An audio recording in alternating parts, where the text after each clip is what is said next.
Assalamu alaikum, dear students. You are watching Learn English with Cab, and today we are going to sort out the understanding of adverb particles. ये बड़ा एक technical सा topic है, adverb particles. इसमें basically आप कह लें कि कोई भी ऐसा वर्ड जो कि एडवर्ब होता नहीं है लेकिन एडवर्ब का काम करता है, उसको हम कहते हैं एडवर्ब पार्टिकल। ठीक है जी। तो हम देखते हैं, इसमें मैं आपको कुछ सेंटेंसेस यहाँ पे लिखूँगा, आप उनको ऑब्ज़र्व कीजिएगा। For example, if I say that we ran down the road, we ran down the road. अच्छा, इसके साथ ही मैं ये कहता हूँ कि प्लीज़ सिट डाउन। पहले सेंटेंस में आपने देखा कि डाउन जो है ये प्रेपोजिशन है और ये ऑब्जेक्ट ऑफ प्रेपोजिशन है, द रोड। दूसरे सेंटेंस में आपने देखा कि डाउन के साथ, डाउन यहाँ पे वर्ड तो आ गया प्रेपोजिशन, लेकिन आगे इसका ऑब्जेक्ट नहीं है, और आपको पता है कि ऑब्जेक्ट ऑफ प्रेपोजिशन अगर ना हो तो वो फिर प्रेपोजिशन का रोल प्ले नहीं करता। अब क्वेश्चन ये है कि ये यहाँ पे क्या रोल प्ले कर रहा है। तो ये सिट जो है हमारे पास यहाँ पे वर्ब है और ये ऑब्वियसली एडवर्ब है।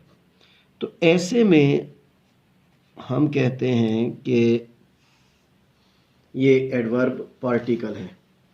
अच्छा, इसी तरह इसकी और भी एग्जांपल्स हो सकती हैं। For example, if I say that Zain is in his office, और Zain jumped in। अब यहाँ पे देखें, ये इन और ये इसका ऑब्जेक्ट, तो इसका मतलब है that is playing the role of preposition. लेकिन यहाँ पे फिर वही बात है कि अब ये जंप्ड वर्ब को मॉडिफाई कर रहा है, तो इसका मतलब है कि ये क्या है, एडवर्ब है। इसी तरह से if I say that the animal is climbing up the tree, the animal is climbing up the tree, और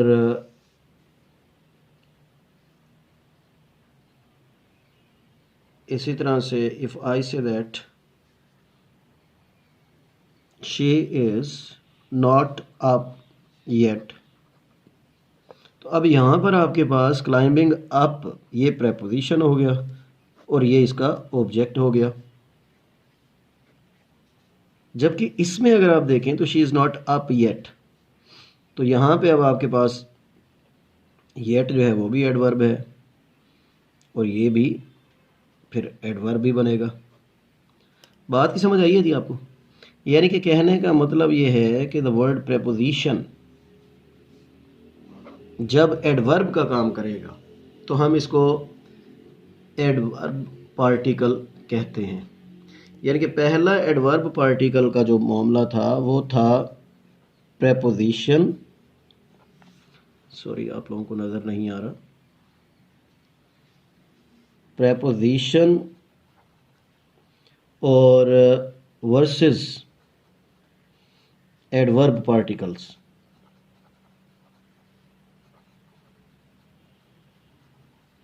यानी कि आपको समझना होगा कि what is the basic difference between preposition and adverb particles. इसके लिए मैंने आप लोगों को बताया कि प्रेपोजिशन जो होती है दैट नीड्स एन ऑब्जेक्ट। अच्छा, दूसरे मामले में हमारे पास एक और इस भी इसका क्लू हो सकता है, अगर हम ज़रा थोड़ा सा और आगे जाते हैं तो वो होते हैं phrasal verbs.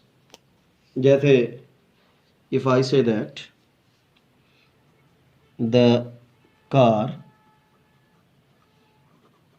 Broke down, break down होता है ना फ्रेजल वर्ब, ठीक है जी। इसी तरह से if I say that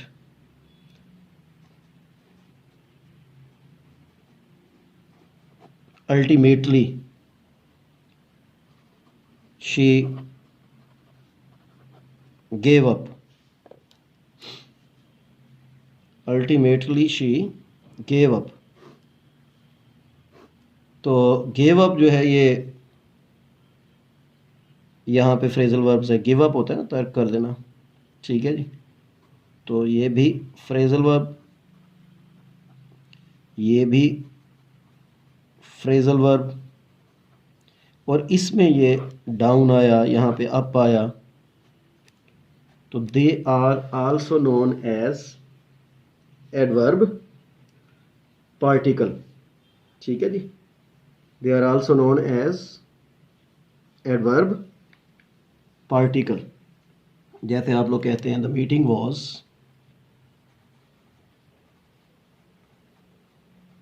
the meeting was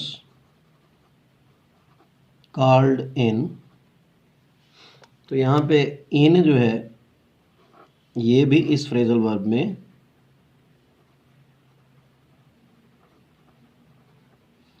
particle होगा, ठीक है जी। बात को समझ रहे हैं?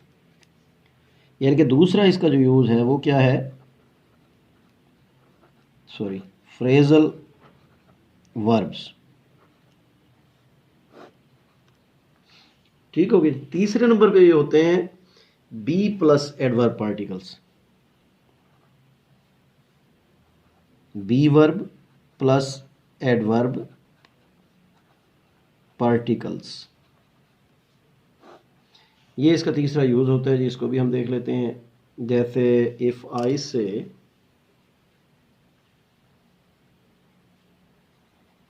She is back, the match is over, lights are on, ठीक है जी। अब यहाँ पे आपके पास ये जो बैक है, ये जो ओवर है, ये जो ऑन है, तो ये बी वर्ब्स के बाद बी, बी और ये बी, इसके बाद जो है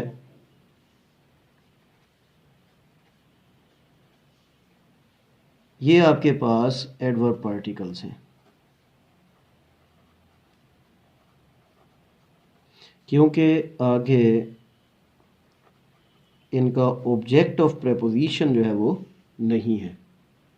तो तीसरा जो है वो हमारे पास क्या बन रहा है जी, बी प्लस एडवर्ब पार्टिकल्स। यानी कि एडवर्ब पार्टिकल्स को फाइनली हम लोग जो है प्रेपोजिशन और एडवर्ब के तौर पर देखेंगे। दूसरे नंबर पे मैंने आपको बताया कि फ्रेजल वर्ब्स के साथ देखेंगे, यानी कि फ्रेजल वर्ब जो होते हैं वर्ब प्लस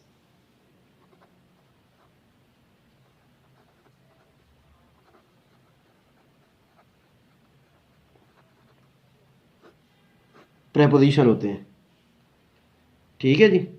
और तीसरे नंबर पे हमने कहा बी प्लस एडवर्ब पार्टिकल्स भी हो सकते हैं।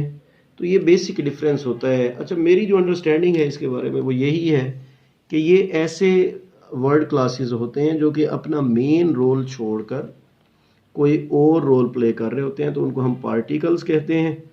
और जब ये एडवर्ब का काम कर रहे हो तो फिर एडवर्ब पार्टिकल्स कहते हैं, ठीक है जी। ले, that was all from my side. Thank you very much for watching Learn English with Cab. We'll see you tomorrow inshallah. Take care. Allah Hafiz.